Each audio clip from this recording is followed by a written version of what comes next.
Okay, so I think we will get started. And I will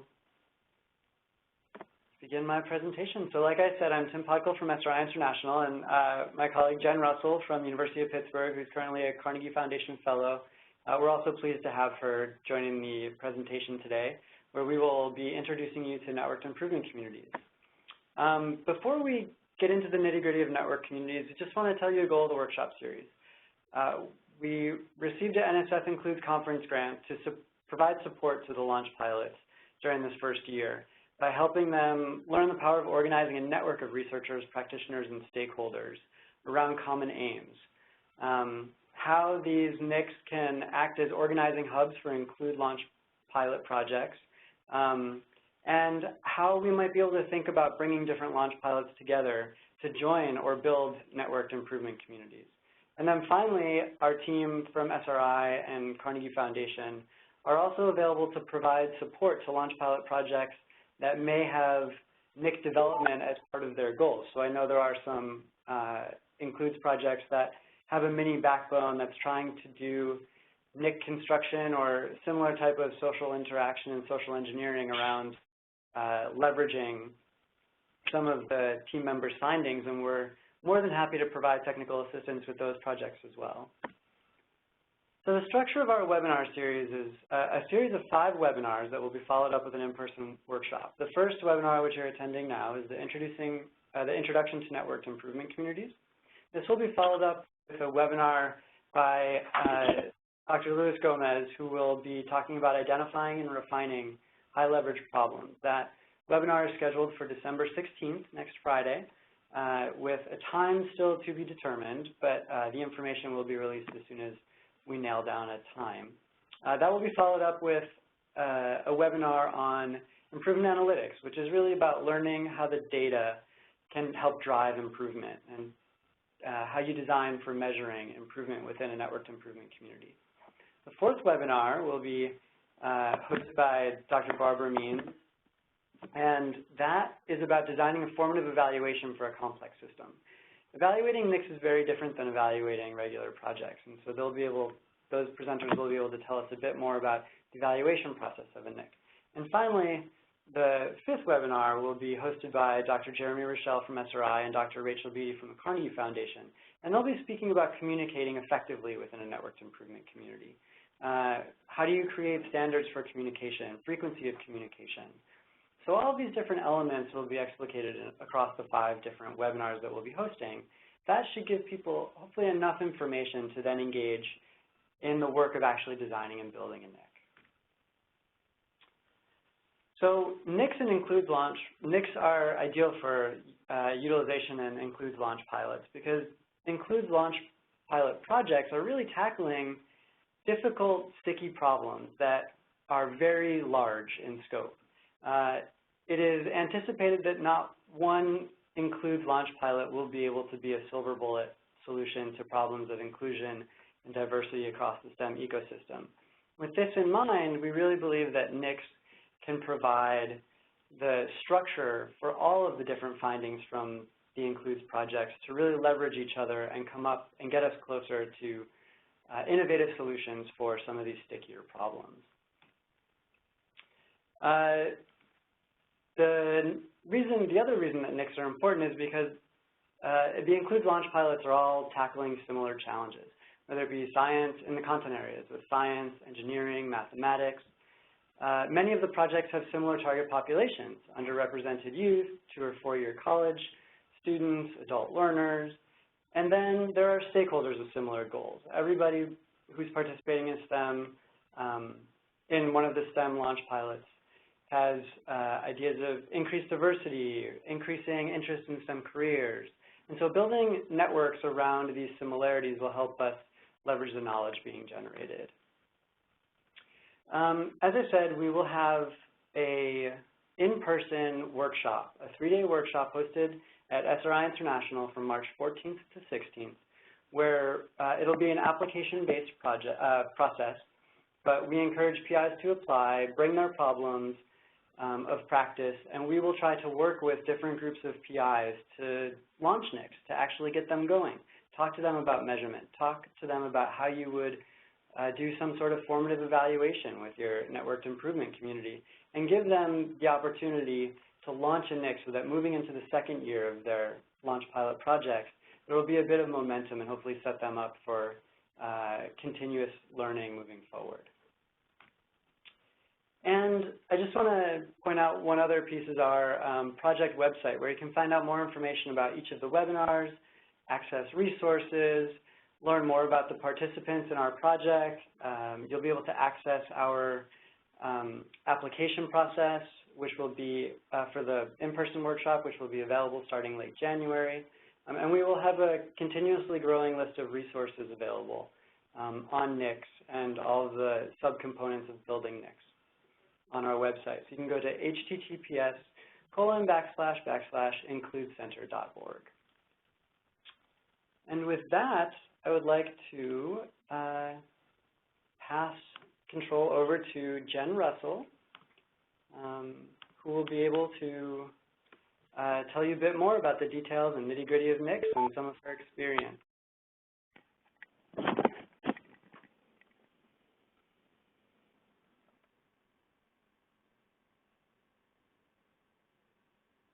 Oh, I think you're still on mute, Jen.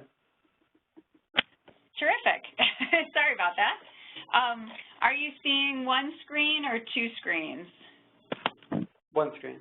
Awesome. Regular, looks like a regular slide? It does, yep. Okay, fantastic.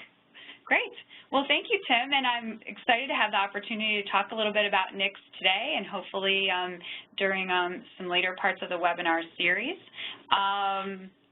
As I mentioned, I'm Jen Russell. I'm an associate professor and research scientist at the University of Pittsburgh, but I'm also a fellow with the Carnegie Foundation for the Advancement of Teaching, and I've had an opportunity over the last 5 years to be involved in the launch and developmental evaluation of a number of different networked improvement communities, and have been really interested in learning more about how we launch these networks and how we support their continued growth and development, and I'll be sharing a little bit about that at the end. We'll start with a more general introduction to networked improvement communities. First, as Tim mentioned, we're all trying to address these really complex problems facing education today, such as creating more diversity and inclusion across the STEM ecosystem.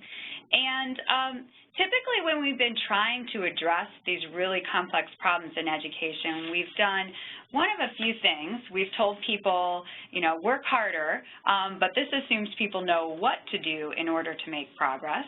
We've told people take ideas from research and implement them, but we've not given as much attention as we should to the complex implementation process.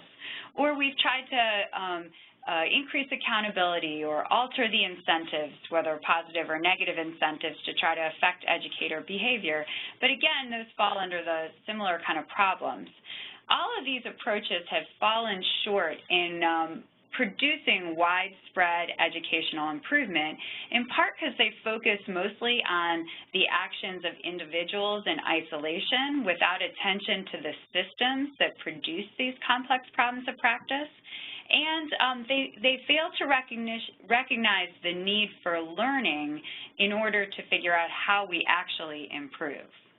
And so colleagues at the Carnegie Foundation that I've been working with and I have been trying to kind of reconceive this challenge, the challenge of educational improvement, by thinking about how we can make solutions work reliably at scale and develop capacity in education systems for learning the process of actually how we improve. And that's what we think networked improvement communities are aiming to do. At the heart of this means building the capacity to accelerate learning in and through practice to improve. And to accomplish that, the Carnegie Foundation has been trying to bring together two big ideas. The first is improvement science, which provides a disciplined methodology for learning. and coupling that with the idea of network communities that offer opportunities for practitioners, researchers, designers, leaders to share their collective knowledge and learn how to improve together. This improvement of science approach is a scientific approach to getting better that incorporates a variety of methods and inquiry tools to discipline changes in practice grounded in data and experimentation with a focus on learning. It has a long and rich history in industry and has been taken up pretty widely in the healthcare sector and now getting increasing attention in education. And bringing together this improvement science approach with the notion of networked improvement communities gives us this networked improvement communities, or NIC, concept. NICs are, at their heart, scientific professional learning communities, and we think of them as having 4 essential characteristics. First, they're focused on a well-specified common aim. Everyone engaged in the NIC is trying to accomplish something, a goal that is measurable, and we can recognize when we've achieved it. They are guided by a deep understanding of the problem of practice that you're trying to address, and that shared problem of practice is an anchor for the work. They also are guided by a deep understanding of the system that produces the problem of practice, and then they are guided by a theory of improvement that is the kind of guide or anchor for all of the work that happens in the network. Third, these NICs are disciplined by the rigor of improvement science and these improvement science inquiry methods. And finally, they're coordinated. They're organized networks that are coordinated to accelerate the development of potential solutions to the problem, testing and refinement of interventions, and then their effective integration into varied educational contexts. Tony Bright, who's the president of the Carnegie Foundation, and colleagues have identified 6 core principles that guide the work in NICs, and I'll run through those briefly. First, be problem-focused and user-centered. This focuses on understanding the problem from the user perspective, whether that means the student in a classroom or a student in a different learning environment or the teacher, and then focusing all efforts on that specific problem of practice. Second, and attending to variability, which includes systematically exploring how the problem manifests differently in different contexts and seeking to understand why some individuals and organizations are producing different outcomes. Third, we focus on seeing the system that produces the problem of practice, and that means understanding how organizational contexts, interdependent processes, and policies all contribute to the problem. Fourth, we believe in embracing measurement and that you can't improve what we don't measure. So we focus on measuring progress towards the network's aim and measuring changes in educational processes that we think are contributing to improvement in the aim. The 5th principle is learning through disciplined inquiry, and NICs utilize inquiry tools from the improvement science approach, such as Plan, Do, Study, Act cycles, or PDSA cycles, and these are routines for engaging in rapid experimentation with practice improvement, with a focus on learning, starting small, and learning quickly. And finally, we focus on organizing as a network to accelerate this learning to improve practice. Now, we've introduced this idea of networks, and specifically, these are very structured networks. We think there are lots of different networks that operate in the world, social networks, some that are more informal and emergent, but the NIC concept focuses on a pretty structured and coordinated network. And we think about organizing as networks for a number of reasons. Networks a network of educators working on the same problem can be an enormous source of innovation. Getting together as a network also allows us to see patterns that would otherwise look like they're specific to a specific place or that they're particular. Having educators work in diverse contexts enables a network to accelerate knowledge acquisition from testing innovations under different conditions. The social connections that emerge in a network enable us to accelerate testing and the diffusion of promising innovations. People see successes that others have and want to try out similar innovations. In networks, we think we can, in these kind of structured networks, we think we can build a safe environment to engage in comparative examination of results. And this helps create a kind of moral urgency. If others can achieve these outcomes, why not us? And creates the social conditions for learning exchanges. And finally, the infrastructure and social connections ease translational research that can happen productively in these networked improvement communities.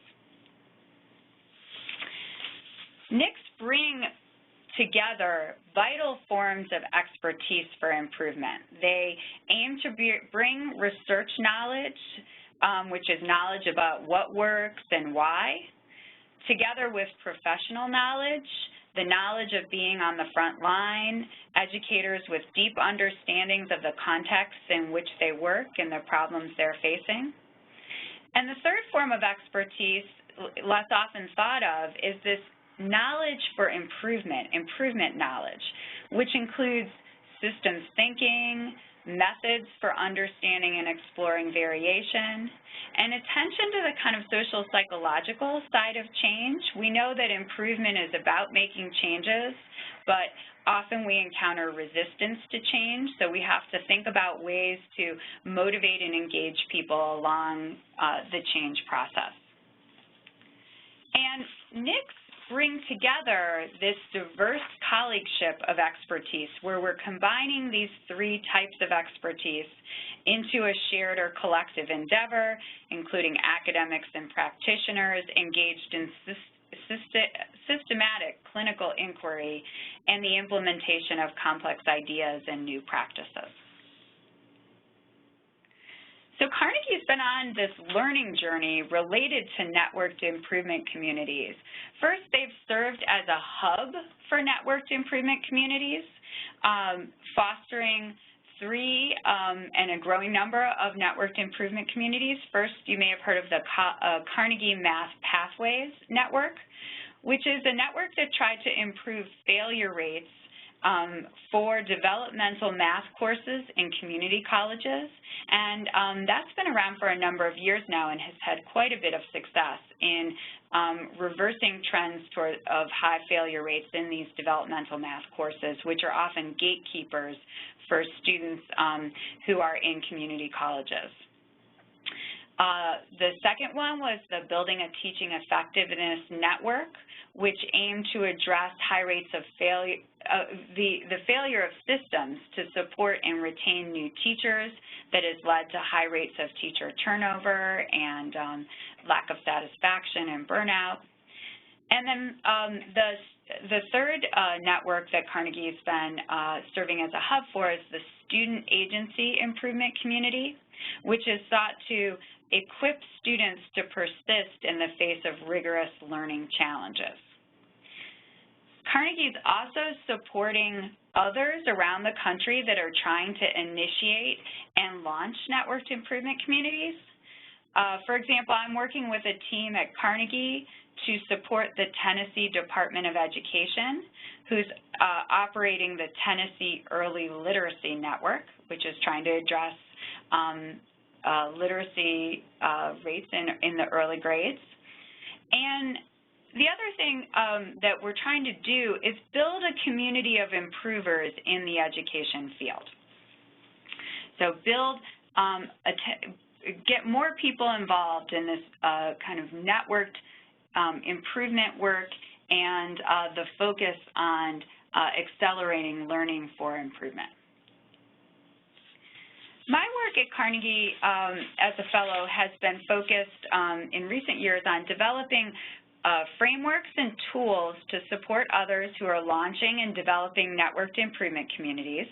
For example, I've worked with others to develop a framework for understanding the initiation and development, and you see that displayed on the screen.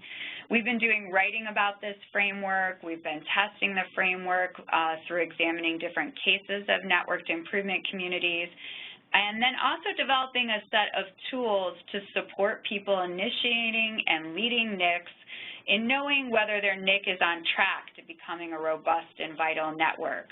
And these include things like survey measures that can be utilized to track member engagement and satisfaction, self-assessment tools for network hubs, and the like. So I hope that gives you a little sense of a little introduction to networked improvement communities. And with that, I will pass it back to Tim. And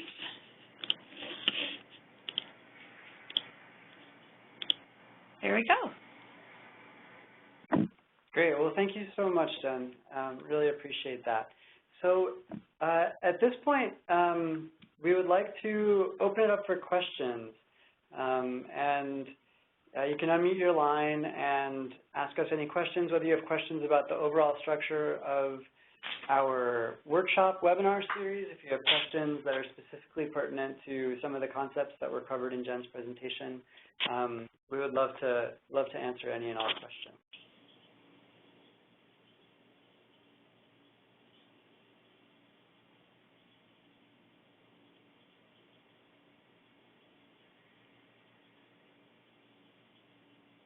Please do remember, if you do have any questions, to unmute your line.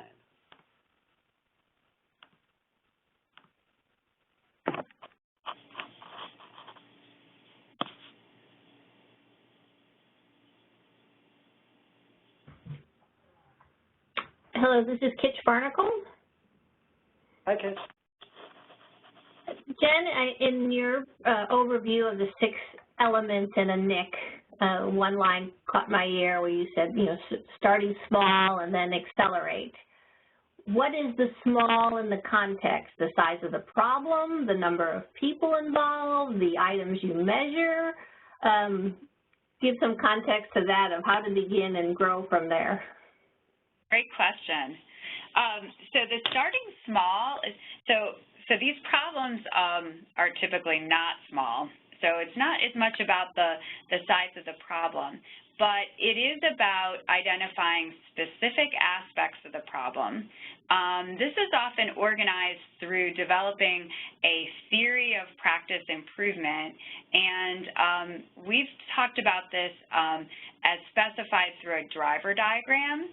I don't know if you've seen any of those, but they identify the key drivers that are contributing to the problem of practice and, if addressed, could likely lead to improvement. So we kind of break the problem down into its key drivers, and then we think about how we can test innovations, interventions, or what we call change ideas to address particular drivers. The starting small really focuses, though, on testing changes.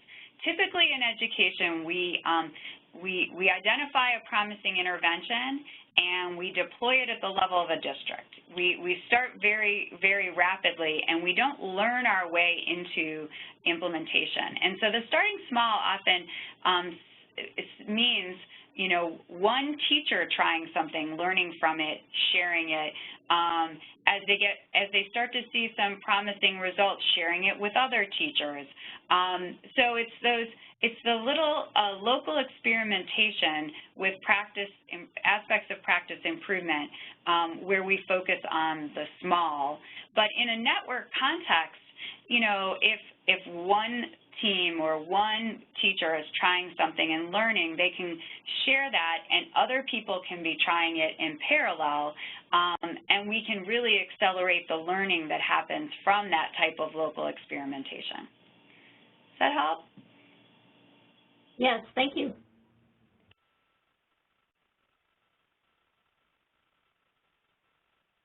Hi, this is Elizabeth.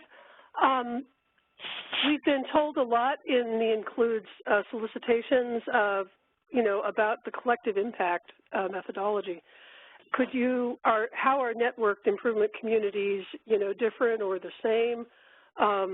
Could you speak to that a little bit?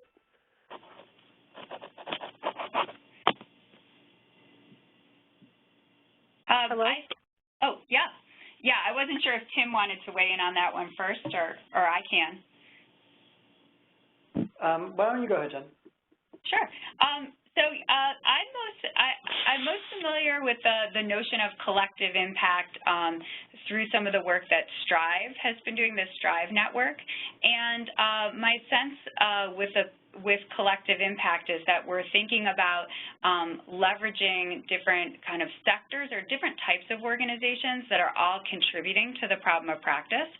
And so we're bringing together schools with social service agencies. We're addressing kind of the whole of a problem and how it manifests in different sectors and organizational contexts. And I think there's some resonance with that in the networked improvement community concept, but I think that what the NIC is really trying to do is, and we often think about addressing those different facets, but the NIC provides a way for working together. It provides some guidance on a kind of social organizational structure for diverse organizations or actors to work together around a common problem of practice. So you could imagine leveraging different agencies or types of organizations that have some impact on a problem in a NIC. And in fact, some of the, I mentioned kind of the Tennessee Early Literacy Network. Our driver diagram addresses classroom instruction, but it also addresses things like chronic absenteeism, which contribute to low literacy rates. And so you might imagine an organization that is more in the space of working with families, working on the chronic absenteeism driver diagram or driver, whereas teachers and schools could be in parallel working on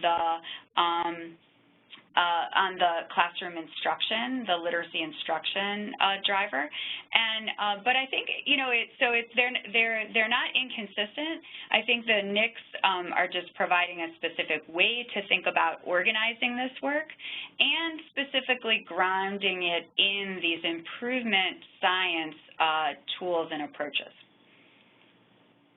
I'm curious if that resonates with you in the way that you're thinking about collective action. Collective impact. Yes, actually it does. The focus of the members, is varied in our coalition, and so I think that without knowing the term driver, drivers or diagramming drivers, I think that is already present there. That's very helpful. Thank you. Great. And just as a quick follow-up, this notion of a driver diagram is about being very clear and making a visual representation of your theory of improvement. We draw on research knowledge and practice knowledge and our deep study of the problem to say, if we address these 5 components of the problem, I'm just making it 5, but this set of components of the problem, we are most likely to make progress towards our aim. So in the case of the early literacy, it's things like chronic absenteeism, it's things like response to intervention services, it's things like chronic absenteeism, but it's looking at the multifaceted nature of the problem and addressing the components that are likely to contribute to rapid progress towards the aim. Great, that makes a lot of sense. Thank you.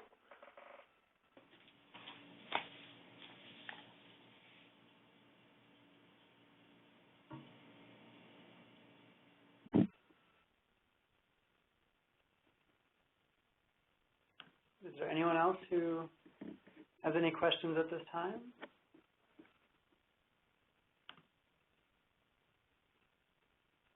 this is Kitch again. You mentioned that Carnegie has surveys that might be useful tools for groups that are forming NICs to get feedback on how they're working. Where would we find those? Great question. We're in the phase of surveys right now. I think that we're always looking for other people to test them. So if you got in touch with me directly, I will put my email in the chat function, and I also think it's available on the Includes website. Is that right, Tim?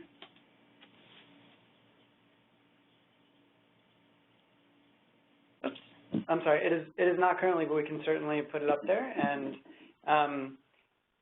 when we finish, I will also show you where to go to stay in touch with any of the presenters following up any webinars if you want to reach out for more information. Great. Feel free to get in touch with me, and we can talk about, can tell you a little bit more about what we have and whether it would seem to be helpful. And it's a survey that we have, we think about it as customizable to your needs. So it gives some guidance on you might want to try certain items. And that's just one of a number of tools. We're at the early stage of rolling them out, so we don't have them all in a place to share them right now, but we're kind of just doing it through word of mouth. Great, thanks. I would encourage you to follow up with us, because as part of this project, we do want to help projects that are interested in setting up their own NICs, and this is certainly one area where Jen or myself or another one of our colleagues could work with you. As Jen mentioned, it's something that's customizable and would really serve you best if the questions are most pertinent to your setting. So we're happy to work with you if you're creating a NIC within your Includes pilot project. So please do reach out.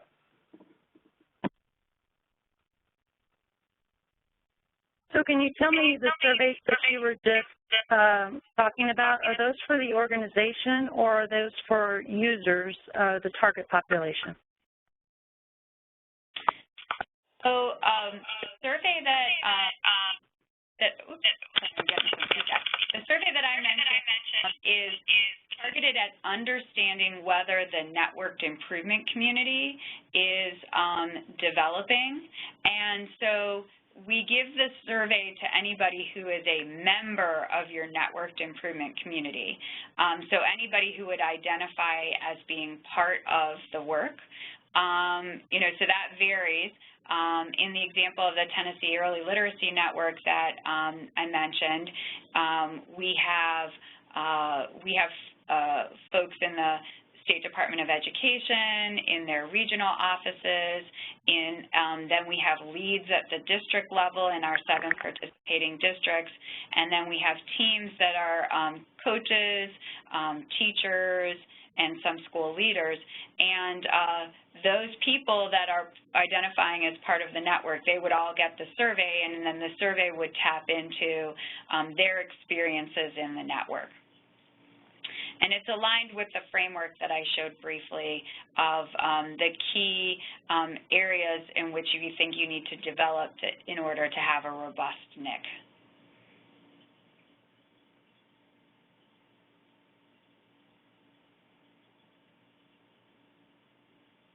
Does that answer your question?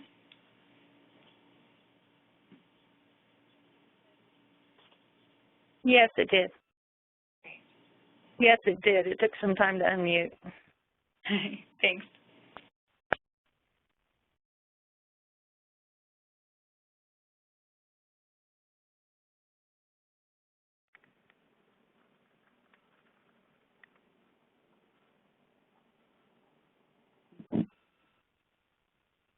Okay, are there any other questions at this time?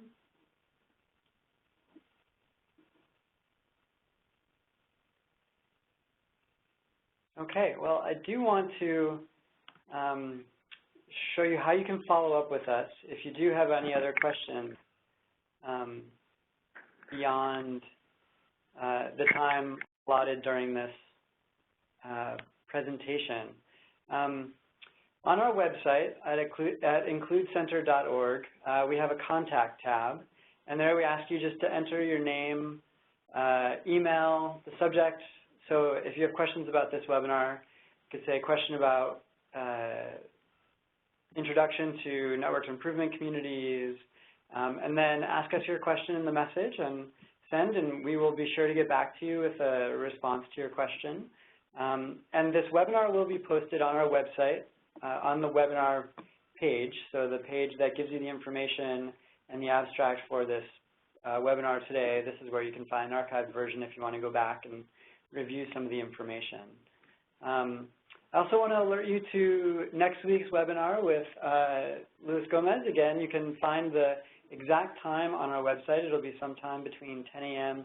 and 2 p.m. Pacific, 1 p.m. and 5 p.m. Eastern. And his topic will be identifying and refining high leverage problems, and this will be the first more detailed webinar where we really get into the nuts and bolts of how you start to really construct a NIC, identify the problems, start to think about measures, which will be the next webinar following Lewis's. And so we invite you to join us on December 16th, and if you cannot join, it should say December 16th, 2016. And if you cannot join us, you can always find the webinar archived on our website. So if there are no other questions, on behalf of Jennifer and myself, I'd just like to thank you for your attendance and leave the line open if there are any other questions at this time.